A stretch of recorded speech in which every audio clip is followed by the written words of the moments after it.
అంటే ప్రభునందు ప్రియమైన వాళ్ళరా, మరి పండుగ దేనికి అంటే ప్రభువును మహిమపరచడానికి. చెప్పండి, దేనికి? ఒకసారి ఒక మాట చెప్పాను. కర్ణాటక ప్రాంతంలోనికి వెళ్ళినప్పుడు ఒక మాట చెప్పాను. వాళ్ళు చాలా నిష్ఠగా ఉండేటువంటి భక్తులు అన్నమాట. వాళ్ళు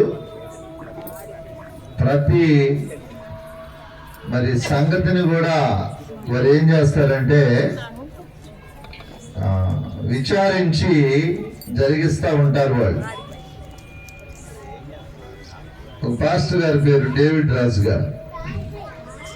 ఆ డేవిడ్ రాజు గారి ఇంట్లో మమ్మల్ని చేర్చుకొని మంచి సదుపాయాలు చేసి, మీకు మళ్ళీ మంచి టెంట్ వేసినట్టు మంచి సదుపాయాలు చేసి పరిచయం చేస్తూ ఉన్నారు. సరే, వాక్యం చెప్పడానికి అవకాశం ఇచ్చారు. వాక్యం చెబుతూ ఒక మాట చెప్పాను నేను. ఒకసారి గుంటూరు పైకిలే, గుంటూరు ఘాటు మిరపకాయలు. ఇప్పుడు ఈ గుంటూరు అమ్మాయి అన్నమాట. ఈ అమ్మాయి మన బ్రతుకంతా అక్కడే ఉంది. దేవుని స్తోత్రం చెప్పండి. ఇప్పుడు ఈ రోజు ఈ గుంటూరు అమ్మాయి పుట్టినరోజు. ఎవరు పుట్టినరోజు? మాట్లాడండి అమ్మ, మాటలు రావా? ఈ గుంటూరు అమ్మాయి పుట్టినరోజు. పుట్టినరోజుకి గుంటూరు అమ్మాయి బట్టలు వేసుకుంటుందా, నేను బట్టలు వేసుకుంటానా? మాట్లాడలా. ముందు బట్టలు ఎవరికి వేయాలా? ఈఎంఐగా వేయాలి, ఈఎంఐనేగా ముస్తాబు చేయాలి, ఈఎంఐనేగా చూపించాలి. ఇదిగో పుట్టినరోజు చేసుకుంటున్నటువంటి బర్త్డే బేబీ అని చేయాలి. అవునా కదా? కూర్చోమ్మా. ఇప్పుడు ఈ పండుగ చేసే మనం బర్త్డే బాలుడైన యేసు ప్రభువుని చూపించాలా, మనల్ని మనం చూపించుకోవాలా? మొన్న విజయ్ కుమార్ గారు నేను షాపింగ్కి వెళ్ళాం, షాపింగ్ చేద్దామని. పాపం ఎన్ని రోజులు అయిందో పాపం ఆయన వెనకాల వచ్చి, ఎక్కడికి షాపింగ్ చేయడానికి? సాయంత్రం అయిపోయింది, ఇక లాభం లేదు. పాపం ఏం చేశాడంటే కాలు పీకేస్తున్నాయి ఆయనకి. మా వినండ్రా, కాలు పీకేస్తున్నాయి ఆయనకి. ఇక 2 సంచులు బ్యాగులు పక్కన పెట్టేసి కూర్చుండి బయట కాసేపట్లో పడుకుంటాడని నాకు అర్థమైపోయింది. ఎక్కడా? బట్టల షాపింగ్ మాల్లో. ఈయనగా నువ్వు డాడీకి చూసేస్తాను. నిన్న మొన్న అందరికీ ఫోన్ చేశాను, బాబు చెనగదుల్లో కోటాలు ఉన్నాయి రండి అంటే ఒక ఆయన అన్నాడు, అయ్యగారు ఐఎమ్ ద వే అన్నాడు. వెళ్తున్నాడో వస్తున్నాడో తెలియదు కానీ మొత్తానికి ఇంకా కోటానికి రాలేదు. ఆశిస్తున్నాను. పాపం షాపింగ్ అయ్యిందో లేదో. ఈ షాపింగ్ హడావిడిలో పడిపోయి ఈ బర్త్డే బాలుని ఎక్కడ మర్చిపోతారా అని నా భయం అన్నమాట. మొన్న ఒక సిస్టర్ గారు చంకలో పిల్లల్ని ఎత్తుకొని నడుస్తూ వెళ్తుంది. మీరందరూ చూసారు ఆ వీడియో. వెళ్తుండగా ఒక ఫోన్ వచ్చిందన్నమాట. ఫోన్ వస్తే ఈ ఫోన్ సందడిలో పడి ఈ బాబుని కింద వదిలేసింది. వదిలేసి ఫోన్ మాట్లాడుకుంటూ వెళ్ళిపోయింది. ఈమె ఏ కారు అయితే హ్యాండ్ బ్రేక్ వేయలేదు, ఆ కారే వచ్చేసి అబ్బాయిని గుద్దేసింది. ఎవరిని మర్చిపోయింది? బాబుని మర్చిపోయింది. కొంతమంది సెల్ ఫోన్లో పడి క్రిస్మస్ పండుగ కూడా మర్చిపోయే వాళ్ళు ఉన్నారు. ఈ పండగ దేనికి అంటే మనల్ని మనం చూపించుకోవడానికి అయితే కాదు. ఇది సంగతి. ఈ పండగ దేనికి అంటే ప్రభువును చూపించడానికి అన్నమాట. ఈ పండగకి, ఈ పుట్టినరోజుకి ఒకవేళ ముస్తాబు చేయవలసి వస్తే, ఇప్పుడు దాకా విజయ్ కుమార్ గారు ముస్తాబు చేసి వచ్చాడు. ఎవరిని? మందిరాన్ని. ముస్తాబు చేయవలసి వస్తే దేవాలయాన్ని ముస్తాబు చేయాలి. ముస్తాబు చేయవలసి వస్తే ఈ బర్త్డే బాలుడైన ప్రభువుని ముస్తాబు చేయాలి. అంతేగాని మనల్ని మనము ముస్తాబు చేసుకునే పండగ ఈ పండగ కాదు.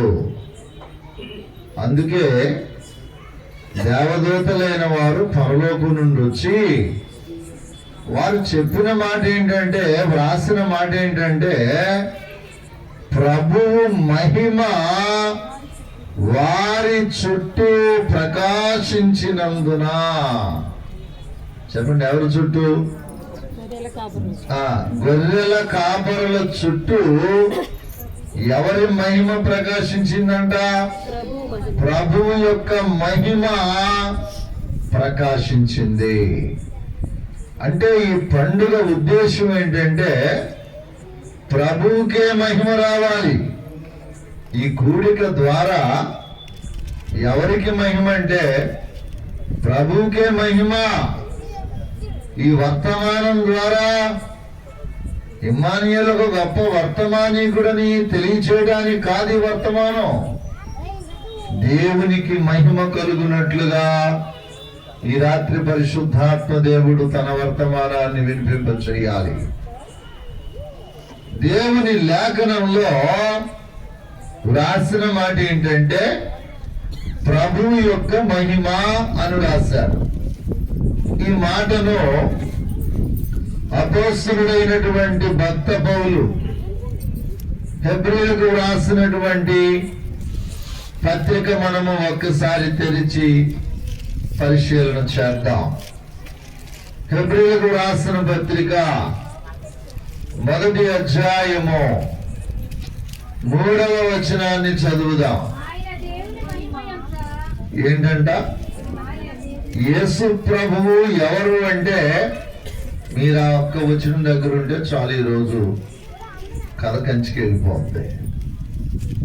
యేసు క్రీస్తు ప్రభువు ఎవరు అంటే ఆయన దేవుని యొక్క మహిమ అంట. ఎవరు?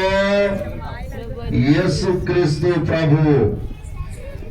ఆయన అనగా యోహాను సువార్తికుడు 2వ అధ్యాయము 5వ వచనాన్ని వ్రాస్తూ ఆయన మీతో చెప్పునది చేయుడి అన్నారు.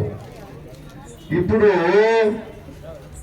ఈ హెబ్రీ పత్రికలో పౌలు గారు రాసిన ఆయన ఎవరు అంటే, దేవుని పిల్లలారా, ప్రభువైనటువంటి యేసుక్రీస్తు వారు అన్నమాట.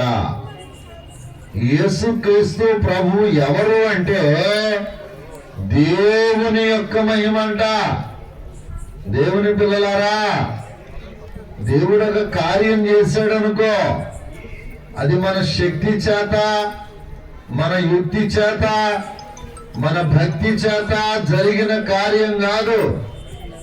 మొన్న ఆయన పెళ్లి చేస్తా అన్నాడు, ప్రార్థన చేశానండి అన్నాడు. అన్న 5 నిమిషాల్లో వర్షం పడింది. దేవుని స్తోత్రం చెప్పండి. ఏం చేయకుండా ఏం రాకూడదని ప్రార్థన చేశాడు. ఏం మాట్లాడట్లా మీరు ఎవరో కూడా. మరి అన్న 5 నిమిషాల్లోనే ఏమొచ్చింది? దేవుని పిల్లలారా, వర్షం వచ్చినా దేవునికి మహిమే. అందుచేత ప్రభునందు ప్రియమైన వారులారా, ప్రభువైన యేసుక్రీస్తు యొక్క జననం ఏంటి అని ఆలోచన చేస్తే, యేసు ప్రభు యొక్క పుట్టుక, దేవుని పిల్లలారా, దేవుని మహిమ కొరకే యేసు ప్రభువు లోకములో జన్మించారన్నమాట. ప్రభువైన క్రీస్తు లోకములో జన్మించడానికి గల కారణం ఏంటంటే, మొన్న కూడా మీతో ప్రస్తావించాను, ఆదాము పోగొట్టుకున్నటువంటి మహిమను యేసుక్రీస్తు ప్రభు ద్వారా దేవుడు భూలోకానికి పంపించాడన్నమాట. యేసు ప్రభు యొక్క పుట్టుక, యేసు ప్రభు యొక్క జననము మాయలో ఉన్న మానవునికి మహిమను తెచ్చింది. అందుకే ప్రభువైన యేసుక్రీస్తు ప్రియులరా లోకమునకు రావలసి వచ్చిందన్నమాట. కాబట్టి ఆయన జననంలో ఏమి లేదంటే మాయ లేదు. మహిమ తప్ప ఆయన జననములో, ఆయన జన్మములో ఏం లేదంటే మాయ లేదు. దేవుని పిల్లలారా, రెండవ మాట ఏంటంటే ఆయన దేవుని యొక్క మహిమ. రెండవ మాట ఏంటంటే తేజస్సు. నా వైపు చూడండి. రెండవ మాట ఏంటంటే తేజస్సు. అందుకే ఈ రోజున ప్రతి గృహము మీద ఏం చూస్తున్నామంటే, ప్రభునందు ప్రియమైన వారులరా, గొప్ప తేజస్సు చూస్తా ఉన్నాం. దేవుని పిల్లలారా, యేసు ప్రభు యొక్క జననాన్ని బట్టి సంఘము చేసుకునే ఈ మహిమకరమైన పండుగ ఒక తేజస్సుగా ఉండాలి. యేసు ప్రభు యొక్క జననాన్ని గురించి ఈ మాటలో మనం ఏం చూస్తున్నామంటే, ఆయన తేజస్సు కలిగిన దేవుడు. చెప్పండి, ఎవరంటే ఆయన? అంటే తేజస్సు అంటే మనకు అర్థమయ్యేటట్లు వెలుతురు అనుకుందాం కాసేపు, వెలుగు అనుకుందాం కాసేపు. ఈయన ఎంత తేజస్సు కలిగిన దేవుడు అని ఆలోచన చేస్తే ఒక మాట చదవక తప్పదు. తిమోతికి వ్రాసిన మొదటి పత్రిక 6వ అధ్యాయము 16వ వచనాన్ని చదువుదాం. ఎంత తేజస్సులో ఆయన ఉన్నారు అని ఆలోచన చేస్తే దేవుని పిల్లలరా, సమీపింపరాని తేజస్సులో. ఇప్పుడు మనం చీఫ్ మినిస్టర్ గారి దగ్గరికి వెళ్ళాలంటే ఎన్నో ఆంక్షలు, కాబట్టి ఆయన్ని కలవటం జరగదు. రెండవ రాకడ పండుగల విషయంలో కలెక్టర్ గారిని కలవడానికి 2-3 సార్లు వెళ్ళాం. ఆయన మాకు కలవలేదు. దేవుని పిల్లలారా, యేసు ప్రభువు తేజస్సు కలిగిన దేవుడు. ఎంత తేజస్సు కలిగిన దేవుడు అని అంటే పౌలు గారు ఏమని వ్రాస్తారంటే, సమీపింపరాని తేజస్సు. ఆ మాట చదవండి, ఎంత బాగుందో. సమీపింపరాని తేజస్సులో ఆయన మాత్రమే వసించుచు. ఏంటంట అంటే చావు లేని దేవుడు అని అర్థం అన్నమాట. సమీపింపరాని తేజస్సుతో ఏమైపోతాం? దేవుణ్ణి సమీపించాలంటే, దేవుని పిల్లలారా, దైవజనుడైన మోషే గారు అంటాడు, అయ్యా 40 రోజులున్నాను నీతోటి. ఏమండి, ఏం చూశాడు? ఎప్పుడన్నా ఆలోచన చేశారా? అంత టైం ఎక్కడది మనకి? వినాలి వెనకాల వారు. దేవుని పిల్లలారా, నేను అనుకుంటాను కాళ్ళు మాత్రమే చూసాడు అనుకుంటాను నేను. పెళ్లి కూతురు కాళ్ళు కూడా కనపడకుండా కవర్ చేసుకుంటది, ఎందుకో తెలియదు నాకు. దేవుని పిల్లలారా, 40 రోజులు 2 మారులు 80 దినములున్న మోషే గారు సీనాయి కొండ మీద ఏం చూసి వచ్చాడయ్యా అంటే, నా సొంత జ్ఞానంతో చెప్తున్నాను వినండి. బహుశా కాళ్ళు చూసి వచ్చాడేమో. ఇప్పుడు అంటాడు ఆయన, అయ్యా 80 రోజులు ఉన్నాను నీ దగ్గర, చెప్పండి ఏం చూశానంటే కాళ్ళు మాత్రమే చూశాను. అందుకే అంటాం కదా, ఇంకోసారి అమ్మాయిని చూపించండి. ఏంటంట అట్లా ఎన్నిసార్లు చూపించాలి? మొదటిసారి చూశాడు, వీడికి నాలాగా శతవారమేమో, ఏం కనపడలా, సరిగ్గా కనపడలా. అందుకే ఇప్పుడు ఒకసారి పంజాబ్ డ్రెస్ మీద, ఒకసారి లంగా ఓణి మీద, ఒకసారి చీర మీద, ఏమండి, ఒకసారి దొంగ చూపు చూసి చూడనట్టు. ఎన్ని రోజులు చూశాడు ఈయన? 40 రోజులు చూస్తే ఎంతకీ చూసింది ఏంటయ్యా అంటే కాళ్ళే అనుకుంటున్నాను నేను. కారణం ఏంటంటే అంటాడు ఆయన, అయ్యా నీ ముఖం చూడాలని ఉందయ్యా అంటాడు. గమనించాలి దేవుని వాక్యాన్ని. 40 రోజులున్నా మోషే గారు ఏం చూడలేకపోయారు? కారణం ఏంటంటే సమీపింపరాని తేజస్సుతో ఆయన మాత్రమే వసించుచు. ఎవరు లేరు ఆయన పక్కన? దేవదూతలు సైతము ఆయన ప్రక్కన లేరు అనుటకు ఈ వాక్య వచనము మనకు ఆధారమై ఉంది.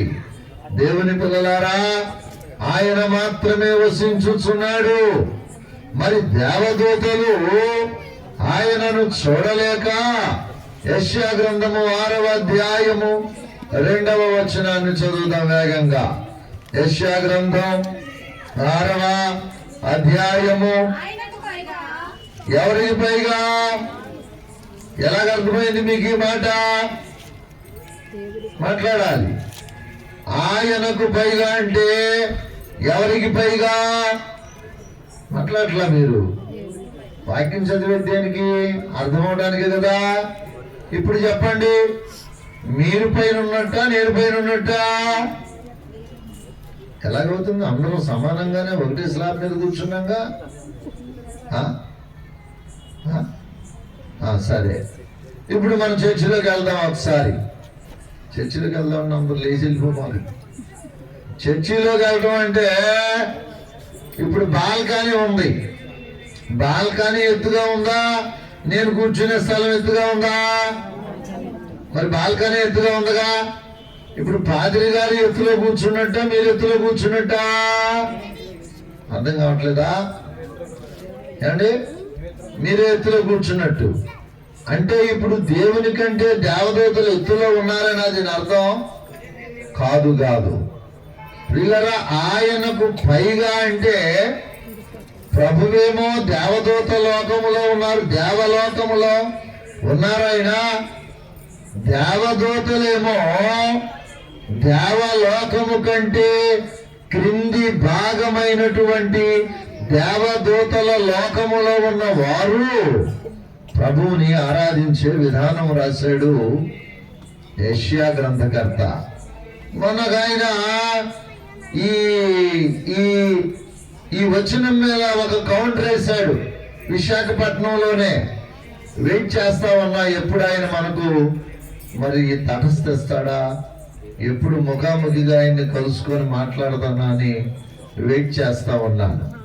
ప్రభునందు ప్రియమైన వారలారా, కాబట్టి దేవలోకము కంటే క్రిందనున్న దేవదూతల లోకములో ఉన్న దేవదూతలు, దేవుని పిల్లలారా, ఆయనను ఆరాధించేటువంటి విధానము ఎలాగుంది అంటే, ఈ పండుగ ఈరోజు చేసుకుంటున్నటువంటి మనము ఈ పండుగ ఎలా చేయాలి, ఎలా చేస్తే ప్రభువుకి మహిమ, ఎలాగునా ఈ యొక్క పండుగ ద్వారా ప్రభువును మనము ఆరాధించగలము, ఎలాగున ప్రభు యొక్క ఆ జన్మమునకు మహిమను తీసుకొని రాగలము అన్న సంగతి మనం దేవుని వాక్యం ద్వారా నేర్చుకోవలసి వస్తే, ప్రభునందు ప్రియమైన వారలారా, ఈ వచనాన్ని మనం చదువుదాం. ఆయనకు పైగా శరాపులు నిలిచి ఉండిరి. ఎన్ని రెక్కలంట? అంటే కాశీ ఆవు లెక్క అన్నమాట. మీకు అర్థమయ్యేటట్లు చెప్తా ఉన్నా. కాశీ ఆవును చూసారా ఎవరైనా? ఎక్కడ ఉంటుందో చెయ్యి, అంటే వీపు మీద ఇక్కడ ఉంటుంది కదా, పొట్ట భాగంలో ఉంటుందిగా. దేవుని పిల్లలారా, మరి దాన్ని ఎంత విచిత్రంగా చూస్తాం మనం, దేవుని పిల్లలారా. కాబట్టి ఈ దేవదూతల కంట ఎన్ని రెక్కలున్నాయి? 6 రెక్కలు అన్నమాట. ప్రభునందు ప్రియమైన వారలారా, ఈ 6 రెక్కలతో చెప్పండి ప్రతివాడు అని రాశారు. అంటే ఇప్పుడు దేవదూత ఎలా కనిపిస్తుంది మనకి? దేవదూత అన్న దగ్గరేమో స్త్రీవలే కనిపిస్తుంది, ప్రతివాడు అనే దగ్గరేమో పురుషుల్లా కనిపిస్తా ఉన్నారు. ప్రభునందు ప్రియమైన వారలారా, వారికి శరీరం లేదు గనక వారు పురుషులు కాదు, వారు స్త్రీలు కాదు. ఎవరంట? ఆత్మస్వరూపులు. చెప్పండి, ఎవరంట? ఆత్మస్వరూపులు. అందుకే వారు వారికి దేవుడిచ్చినటువంటి రెక్కలతో వారు ఏం చేస్తా ఉన్నారంటే ఎగురుతూ ఉన్నారు. దేవుని పిల్లలారా, దేవుడు వారికి కలుగజేసిన 6 రెక్కలతో ప్రభువును ఆరాధిస్తా ఉన్నారు. గమనించాలి. 2 రెక్కలతో వారు ఏం కప్పుకున్నారంట? కాన్నులు కప్పుకున్నారు. కారణం ఏంటంటే దేవుని పిల్లలారా, చదువుకున్నాం కదా, సమీపింపరాని తేజస్సు అన్నమాట. ప్రభువున్న లోకమే. దేవుని పిల్లలారా, దేవుని యొక్క సింహాసనం ఉన్నటువంటి స్థలమే అది దేవలోకం అన్నమాట. ఈ దేవలోకములో ఉన్న దేవుడు ఎలా ఉన్నారు అంటే, దేవుని పిల్లలారా, తేజస్సుతో ఉన్నారన్నమాట. ఎంత తేజస్సు అని ఆలోచన చేస్తే సమీపింపరాని తేజస్సుతో ఆయన మాత్రమే. గమనించాలి. ఎంతమంది ఉన్నారు? ఆయన మాత్రమే. ఎలా ఉన్నారంటే అమరత్వము కలిగిన వాడై. చాలా ఫ్లెక్సీల మీద చూస్తూ ఉంటాం మనం. ఏమని? అమర జీవి. ఏ జీవి? చిరంజీవి కాదు, అమర జీవి. దేవుని పిల్లలారా, అమర జీవి అనగా అర్థం ఏంటంటే చావు లేనివాడు అని అర్థం అన్నమాట. అమరత్వం అనగా అర్థం ఏంటంటే దేవుని పిల్లలారా, చావు లేని దేవుడు ఆయన. దేవుని పిల్లలారా, కాబట్టి ఇలాంటి చావు లేని అమరత్వము కలిగినటువంటి దేవుని ఆరాధించే విధానము మనము పరలోకంలో చూస్తే ఎలా ఉంది అంటే, 2 రెక్కలతో వారు తమ కాళ్ళను కప్పుకున్నారు. నేను ఒక మాట చెప్పక తప్పదు. నేను ఒక చర్చిలో వివాహం చేయడానికి వెళ్ళాను. అంత పెద్ద చర్చిలో ఎప్పుడు నిలబడలేదు. దేవుని మహాకృప ఏంటో ఆ రోజు ఆ మ్యారేజ్ కి నా పేరు వేశారన్నమాట. ముఖ్య ప్రసంగికుడు రెవరెండ్ నెమ్మానియల్ అని. సరే వెళ్ళానన్నమాట. చాలా పెద్ద చర్చ్ అండి. దేవుని పిల్లలారా, ఆ పెద్ద చర్చిలో వచ్చిన వారందరూ ఎలా వచ్చారంటే కాళ్ళకు చెప్పులతోటి వచ్చారు. దేవుని పిల్లలారా, కాళ్ళు మీద కాళ్ళు వేసుకొని కూర్చున్నారు. దేవుడు వీరిని ఖచ్చితంగా ఏమంటాను దీవించును గాక అంటారు. దేవుని పిల్లలారా, కాళ్ళ మీద కాళ్ళు వేసుకొని కూర్చున్నారు. చాలా పెద్ద చర్చ అన్నమాట. దేవుని పిల్లలారా, వాక్యం చెప్పడం ప్రారంభించాను. వాళ్ళు పైట్లు సర్దుకున్నారు, అదే ముసుగులు సర్దుకున్నారు, వాళ్ళు కాళ్ళు సర్దుకున్నారు, వాళ్ళు బ్యాగులు సర్దుకున్నారు, వాళ్ళు బైబిల్ సర్దుకున్నారు. అంత సర్దుబాటు 5 నిమిషాల్లో జరిగిపోయింది. దేవునికి మహిమ కలుగును గాక. దేవుని పిల్లలారా, కాబట్టి పరలోకములో ఉన్నటువంటి దేవదూతల ఆరాధన ఎలా ఉంది అంటే 2 రెక్కలతో వారు కాళ్ళను కప్పుకున్నారన్నమాట. ప్రభునందు ప్రియమైన వారులారా, కాళ్ళను కప్పుకున్నట్టు అనగా అర్థం ఏంటో చెప్తున్నాను వినండి. విధేయత. దేవుని పిల్లలారా, నీ ఆరాధనలో ఏముండాలో చెప్పనా? ప్రభువుని ఆరాధించే నీ ఆరాధనలో ఖచ్చితంగా విధేయత చూపించాలి. మరొక సాదృశ్యాన్ని మీ ఎదుట ఉంచుతాను. మత్తయి సువార్త 2వ అధ్యాయము చదువుదాం దేవుని వాక్యాన్ని. ప్రభునందు ప్రియమైన వారులారా, 11వ వచనాన్ని చదువుదాం. తల్లి అయిన మరియను ఆ శిశువును చూచి సాగిలపడి ఏం చేశాంట? అంటే ఎంత విధేయత! ప్రభునందు ప్రియమైనటువంటి వాళ్ళరా, కొన్ని సంఘాలలో మరి ఏం చూస్తామంటే గోదావరి జిల్లాలో ఈ వాడుక ఎక్కువగా ఉందన్నమాట. ఏంటా వాడుక అంటే, మరి గురువు గారి పాదాల మీద, పాదిరి గారి పాదాల మీద, సంఘ గురువు పాదముల మీద సంఘము చెప్పండి ఏం చేస్తుంది? వంగి నమస్కారం చేస్తుంది. సరే, ఇది మంచిదా చెడ్డదా అన్నది నేను తర్వాత మరొక కోణంలో చెప్తాను. కానీ దేవుని పిల్లలారా, ఒకవేళ నమస్కరింపవలసినటువంటి సందర్భం వస్తే పిల్లలే పెద్దలకు, పిల్లలే గురువులకు నమస్కారము చేయవలెను అన్నది మన భారతదేశ సాంప్రదాయం. దేవుని పిల్లలారా, కాబట్టి ఇప్పుడు మనం ఏం చూస్తున్నామంటే, పర్షియా దేశము నుండి వచ్చిన ముగ్గురు జ్ఞానులు, బాలుడైన దరిమిల 2 సంవత్సరముల వయస్సు కలిగిన బాలుడైన యేసును ఏం చేయడానికి? పూజించడానికి. గమనించాలి దేవుని పిల్లలారా, ఈ రోజు నీ పూజ ఎలాగుంది అని అడుగుతా ఉన్నాను. ఏమండి, అక్కడ ఏం రాయాలి?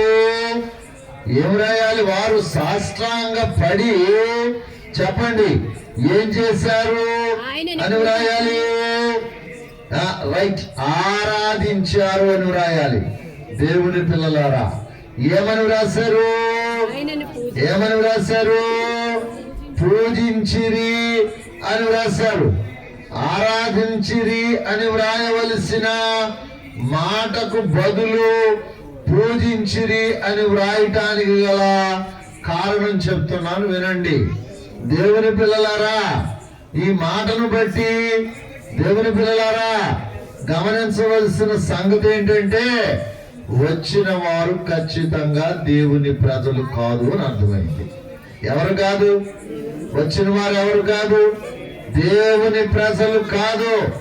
దేవుని పిల్లలారా, అందుచేత వారిని గూర్చి వ్రాసిన మాట ఏంటంటే పూజించిరి అని వ్రాశారు. ఇంకా ఇక్కడ ఎవరైనా సరే ఆదివారం మందిరానికి వెళ్ళే వారిలో ఏమంటే పూజకి వెళ్తున్నాం అనేవాళ్ళు ఎవరైనా ఉన్నారు ఇక్కడ? నేను మాట్లాడట్లా. ఏమంటే అందరికి అర్థమవుతుందా? దేవుని పిల్లలారా, ఏమంటే మేము ఆదివారం పూజకి వెళ్తున్నామండి అనేవాళ్ళు ఇంకెవరైనా ఉన్నారా ఇక్కడ? లేరు. ఒకవేళ నేను వ్రాయించినటువంటి బోర్డు మీద పూజా సమయములు అని రాశానా? అవి మాట్లాడట్లా. పూజా సమయములు అని ఆదివారం ఉదయం 5:30 గంటలకు పూజా సమయం అని వ్రాసానా? వ్రాయలేదు. కాబట్టి ఆదివారం మందిరానికి వచ్చే మీలో ఎవరైనా మేము పూజకి వెళ్తున్నాం అనేవారు ఎవరైనా ఉన్నారా అంటే లేరు. కారణం ఏంటయ్యా అంటే, మీరు ఎక్కడికి వెళ్తున్నారు? ఆరాధించడానికి వెళుతున్నారు. ఎవరిని ఆరాధించడానికి వెళుతున్నారు చెప్పాలి. ఈ ముగ్గురు జ్ఞానులు దేవుని పిల్లలారా, వారు ప్రభువున్న చోటికి వచ్చి దేవుని పిల్లలారా వారు ఏం చేశారంటే సాగిలా పడి చెప్పండి ఏం చేశారు వారు అంటే? ఇక్కడ గమనించవలసిన సంగతి ఏంటంటే, దేవుని పిల్లలారా, ప్రభువును ఆరాధించవలసినటువంటి మనము దేవుని సన్నిధిలో చెప్పండి ఏం చేయాలి అంటే, అంతగా మనము ఎవరి వలె? జ్ఞానుల వలె. దేవుని పిల్లలారా, జ్ఞానుల వలె మనం ఏం చేయాలంటే, ప్రభువును ఆరాధించే సమయంలో, ఆరాధించే సందర్భంలో ఏమంటే అసలు మోకాళ్ళే వేయరండి. ఈ రోజున అందరికీ మోచెప్పులు అరిగిపోయినాయి. నేను ఒక సీక్రెట్ చెప్తాను, వినండి. నాకు ముందు మోకాళ్ళ చెప్పులు అరిగిపోయినాయి, నీ గుజ్జు అరిగిపోయింది. క్యూన్కి వెళ్తే నాకు ఇచ్చిన సాక్ష్యం ఏంటంటే, సర్టిఫికెట్ ఏంటంటే, పాస్టర్ గారు మీ 2 కాళ్ళలో ఉన్న ఏమరిగిపోయిందంట? గుజ్జు అరిగిపోయింది. ఇంకా గుజ్జు లేదు. టకటక టకటక టకటక మెట్లెక్కుతుంటే సౌండ్ వస్తూ ఉండేది.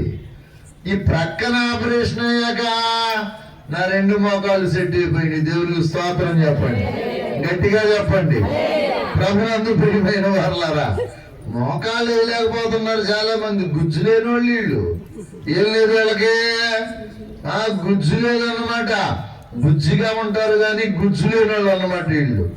దేవుని పిల్లలారా, మోకాళ్ళు వేయలేని వాళ్ళరా, మీకు గుజ్జు లేదన్నమాట.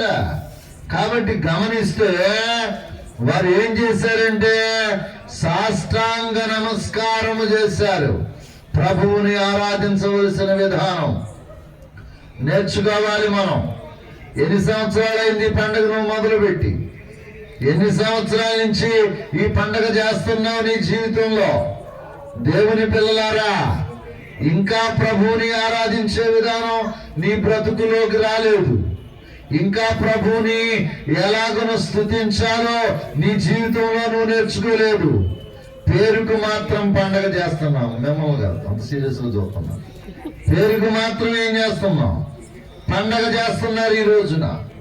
పేరుకు మాత్రం దేవుని పిల్లలారా, పండగ చేసే వారలారా, ఈ పండుగలో ప్రభువుని ఎలాగనో ఆరాధించాలో నేర్చుకోవాలి.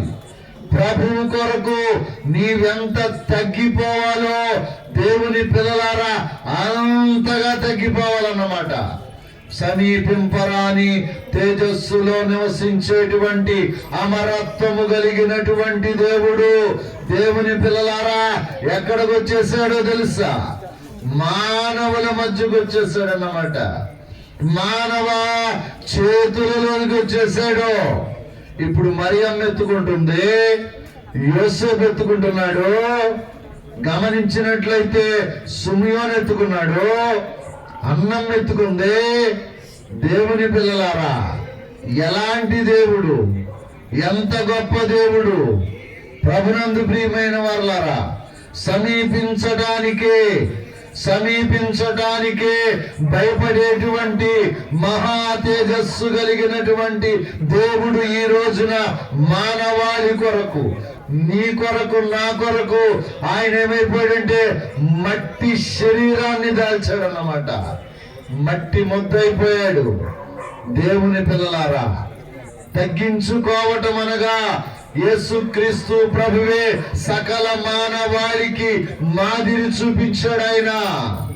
అందుకే ఆయన ఎంతగా తగ్గిపోయారంటే, ఎంతగా తగ్గించుకున్నారంటే దేవుని పిల్లలారా, కింద కూర్చోమనండి ఒకసారి. ఈ పట్టు చీరలతోటి తగ్గేదిలే, అవునా కదా? పశువుల పాకలో పశువులు వేసిన పేడ మధ్యకు దేవుడు వచ్చి వేశాడు. గమనించాలి. ఎంత విచారం ప్రభు యొక్క జననం, ఎంత దుఃఖం ప్రభు యొక్క జనన వార్త. దేవుని పిల్లలారా, ఎంత తగ్గింపు యేసుక్రీస్తు ప్రభు యొక్క పుట్టుక. దేవుని పిల్లలారా, పొత్తి వస్త్రములతో చుట్టబడ్డాడు. మానవాళి మధ్యకు వచ్చిన దేవుడు పొత్తి వస్త్రములతో చుట్టబడ్డాడు. నీ కొరకు, నా కొరకు ఆయన దీనుడైపోయాడు, హీనుడైపోయాడు అన్నమాట. కొరింథీయులకు రాసిన రెండవ పత్రిక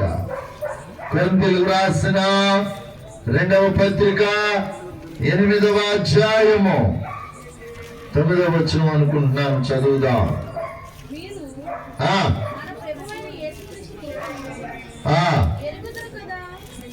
మీరు మన ప్రభువైన యేసుక్రీస్తు యొక్క కృపను ఎరుగుదురు కదా. అబ్బా, ఎవరంట? ఆయన ధనవంతుడై ఉండి మీరు తన దారిద్ర్యము వలన ధనవంతుడు కావలెనని. ఎవరి నిమిత్తం అంట? ఎవరి నిమిత్తం చెప్పండి? మన నిమిత్తం అన్నమాట. ఏమైపోయాడంట? ఏం మాట్లాడలేదు అందరూ మూడిగా. ఏమైపోయాడండి ఆయన? ఉదయకాల సమయంలో ఒక జ్ఞాపకార్థపు కూటంలో 7 దరిద్రాల కోసం చెప్దాం అనుకున్నా. దరిద్రం ఏంటంటే మైకుపాడు అయిపోయింది. దేవుని స్తోత్రం చెప్పండి. ఎన్ని దరిద్రాలు? మాట్లాడలా. దరిద్రంలో 7 దరిద్రాలు ఉన్నాయని చెబుదాం అనుకున్నా. నా దరిద్రం ఏంటంటే ఆ మైకు పాడిపోయి కరెంటు పోయింది. అది నా దరిద్రం. వాళ్ళ అదృష్టం పాపం. వాక్యం మొదలు పెట్టగానే ఒకడు సన్నగా కాలుకి బుద్ధి చెప్పి మైకి తెచ్చినట్టు చెప్పి వాడి ఇంటికి వెళ్ళిపోయాడు. వాడికి తెలుసు ఖచ్చితంగా ఈ దరిద్రం అంతా నా మీదకే వచ్చేటట్టుందిరా నాయన. వ్యధపతి అని తప్పించుకున్నాడు. ఆఖరిని వచ్చి అంత బాగా చెప్పారని అంటున్నాడు. వాడు ఇంటనేగా. దేవునికి స్తోత్రం చెప్పండి గట్టిగా. ఎవరి నిమిత్తం? మన నిమిత్తము. మన నిమిత్తమే శిశువాయను, మన నిమిత్తమే నరరూపము దాల్చెను, మన నిమిత్తమే ఆయనకు పొత్తిగుడ్డలు, మన నిమిత్తమే ఆయనకు పశువుల పాక, మన నిమిత్తమే ఆయన ముఖము మీద ఉమ్మి వేయబడుట. ఎంతమంది సంతోషంగా ఉన్నారు ఈ మాటలు చెప్తా ఉంటే? ఎంత దరిద్రం అనుభవించారు ప్రభు నీ కొరకు. ఇది జరిగింది ఆయన జన్మ చరిత్రలో కాదా? దేవుని పిల్లలారా, ఆయన జన్మ చరిత్రను, ఆయన జనన చరిత్రను లోకమునకు చూపిస్తూ, దేవుని పిల్లలారా, ఆయనను మరుగు చేసి, ఆయనను చూపించకుండా మరుగు చేసి చేసుకునే ఈ పండగ అసలు పండగే కాదన్నమాట. దేని కొరకు ఈ పండగ? ఈ పండగ దేని కొరకు? ప్రభువును చూపించడానికి, మనలను మనము చూపించుకున్నట్టుకు ఖచ్చితంగా కాదన్నమాట. దేవుని పిల్లలారా, ముందుకు వెళ్దామా? సమయం ఏందో చూడండి. ప్రభునందు ప్రియమైన వారులారా, రెండవ మాట తేజస్సు. ఆయన ఎంత తేజస్సులో ఉన్నాడో దేవుని వాక్యం మనకి రాత్రి ఎంతో వివరం తీసుకొచ్చింది. మూడవ మాట పరమ తండ్రి అయినటువంటి దేవుని యొక్క ప్రతిబింబం అంట ఆయన. మీతో ఇంకొక రోజు పని ఉంది కాబట్టి వదిలేస్తాను. దేవుని పిల్లలారా, మీతో నాకు ఇంకొక రోజు పని ఉంది, అవునా కదా? అంచేత యేసుక్రీస్తు ప్రభు యొక్క జననము, యేసు ప్రభు యొక్క దేవుని పిల్లలారా జన్మము, పుట్టుక, పరమ తండ్రి అయిన పరలోకమందున్నటువంటి దేవుని యొక్క ప్రతిబింబము అన్న సంగతి మీకు నేను తెలియచేస్తూ ఉన్నాను. అర్థమవటానికి ఒక రెఫరెన్స్ చెప్తాను, జాగ్రత్తగా వినండి. దేవుడు తన స్వరూపమందు తన పోలిక చొప్పున నరులను చేయుదము రండి. ఇక్కడున్న మనం అందరం కోతి రూపమో, కుక్క రూపమో, పంది రూపమో కాదు. ఎవడండి చెప్పింది? వాడు ఏ సైంటిస్ట్ అండి? వాడి పేరు తెలుసా ఎవరికన్నా? మనం అందరము కుక్క రూపమో బాబు. నీకేం తెలుసా? ఎవరో డార్విన్. డార్విన్ అంట.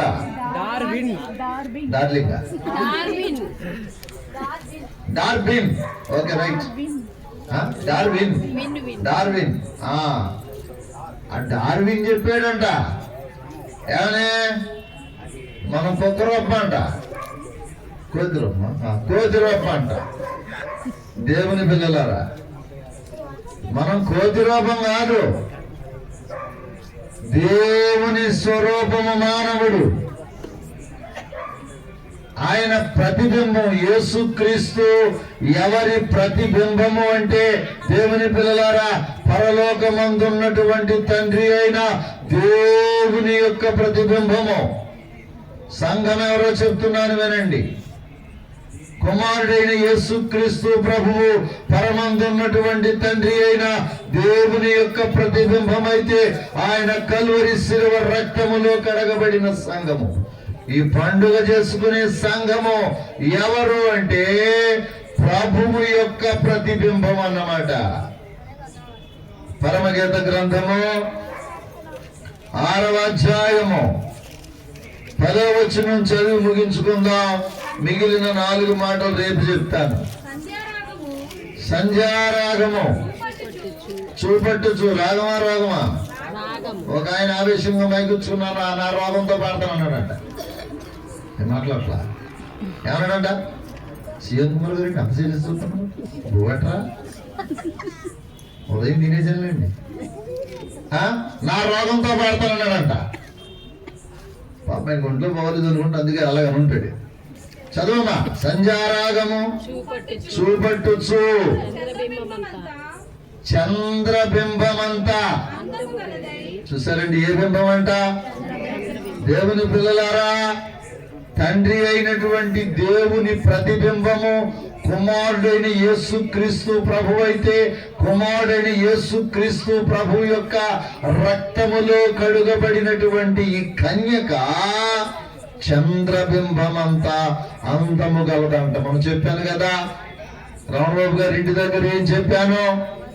సూర్యుడేమో నీతి సూర్యుడేమో ప్రభు అయిన క్రీస్తు అయితే, సంఘమేమో చంద్రబింబం అన్నమాట. సూర్యరశ్మిలోంచి సూర్యకిరణములలో నుండి దేవుని పిల్లలారా ఆ కాంతిని ఆకర్షించుకొని రాత్రి వేళ వెలిగించు పని మీద ఉన్న ఈ చంద్రబింబం అన్నమాట. ఈ రోజున ఈ రూపము, ఈ గృహానికి కళ, ఈ పండగకు ఈ కళ, ఈ మానవునికి ఈ కళ ఎవరి వలన వచ్చిందంటే సూర్యుని వలన వెలుగు చంద్రునికి వచ్చినట్లుగా ప్రభువైన యేసుక్రీస్తు జననము వలన, జన్మము వలన ఈ రోజు ఈ పండుగకు ఎంత రూపం వచ్చిందన్న సంగతి మీకు నేను తెలియజేస్తా ఉన్నాను. కాబట్టి 3వ మాటలో పౌలు గారు రాసిన ఈ హెబ్రీయులకు రాసిన పత్రిక 1వ అధ్యాయము ఈ 3వ వచనములో 7 సంగతులు దేవుడు వ్రాయించాడన్నమాట.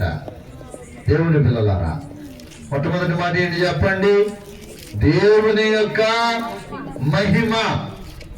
దేవుని యొక్క మహిమ అది కాంతి అన్నాడు అన్నమాట. దేవుని మహిమ కాంతి. ఒకసారి చెప్పాను కదా, 7 సంగతులు చెప్పాను. క్రాంతి, కాంతి అన్న మాట 7 మాటలు చెప్పాను. సరే, మంచిది. 2వ మాట ఏంటంటే తేజస్సు అన్నమాట. ఎంత తేజస్సు? రైట్. 3వ మాట క్రీస్తు ప్రభువు ఆయన జననము తండ్రి యొక్క ప్రతిబింబము. ఓకేనా? తండ్రి అయినా ప్రతిబింబమే, కుమారుడైన క్రీస్తు ప్రభు యొక్క జననం అన్నమాట. మనం యేసు ప్రభులాగా ఉన్నాము, యేసు ప్రభు తండ్రి అయిన దేవునిలాగా ఉన్నాడు. ఇదే ఆయనకు మనకు ఉన్న పోలికని నేను చెప్పట్లా. ఫిలిప్పీయులకు రాసిన పత్రిక 2వ అధ్యాయము 6 నుండి మనము చదవగలిగితే, దేవుని పిల్లలారా, ఎవరంట? యేసుక్రీస్తు ప్రభువు ఆయన దేవుని స్వరూపము కలిగిన వాడై ఉండి దేవునితో సమానునిగా ఉండుట విడిచిపెట్టకూడని భాగ్యమని ఎంచుకొనలేదు గాని. అబ్బబ్బబ్బబ్బా, ఎవరి పోలిక అంటండి? అంటే మన పోలిక. మన మనుషులేనా? ఒక్కొక్కసారి అడుగుతాం, ఎరా నువ్వు మనిషివేనా అని అడుగుతాం. మనుష్యుల పోలికగా పుట్టి దాసుని స్వరూపమును ధరించుకొని, చూసారండి, తనను తాను రిక్తునిగా చేసుకున్నాడంట. అంటే ఏమీ లేనివాడుగా చేసుకున్నాడంట. ప్రభునందు ప్రియమైన వారలారా, కాబట్టి ప్రభువైన క్రీస్తు యొక్క జననము చెప్పండి ఏంటి? దేవుని యొక్క ప్రతిబింబం అన్నమాట. క్రీస్తు ప్రభు యొక్క మహిమ, క్రీస్తు ప్రభు యొక్క పుట్టుక దేవుని యొక్క మహిమ.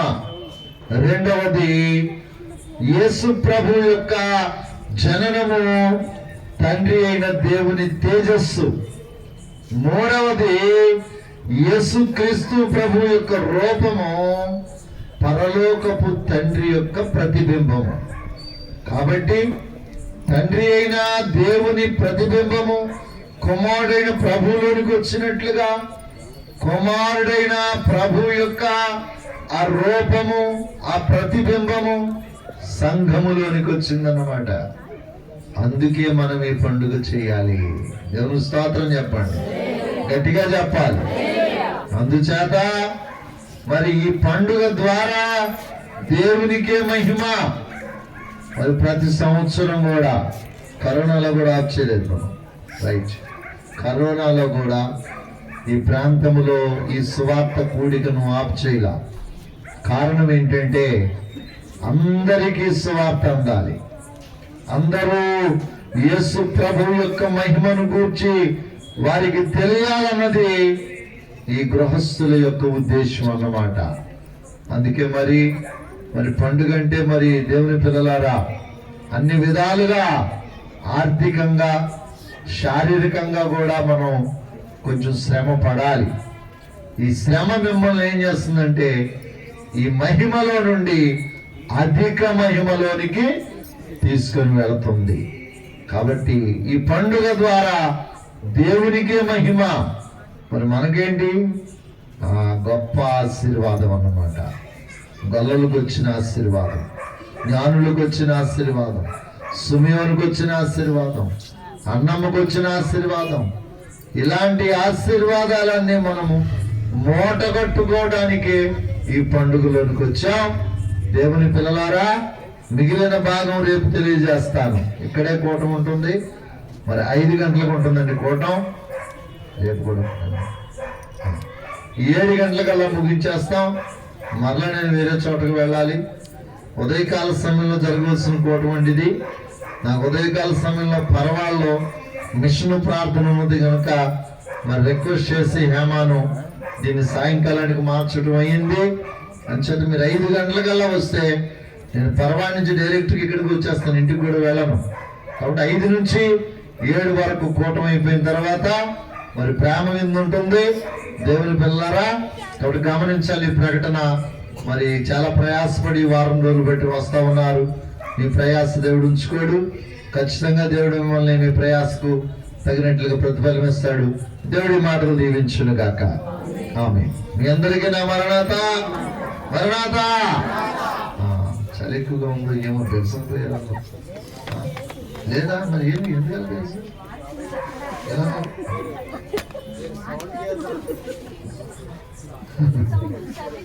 మరణాత జ్ఞానం ఉందా అక్క? ఎలాగంటే నన్ను కఠినం చేస్తాను. మైకి నీ చేతికి ఇచ్చేసాము. మీరు 2 గంటలు ముగించుకుంటే 2 గంటలు ముగించుకోండి. నేను 4 గంటలు పెట్టితే తినేసి వెళ్ళిపోతాను.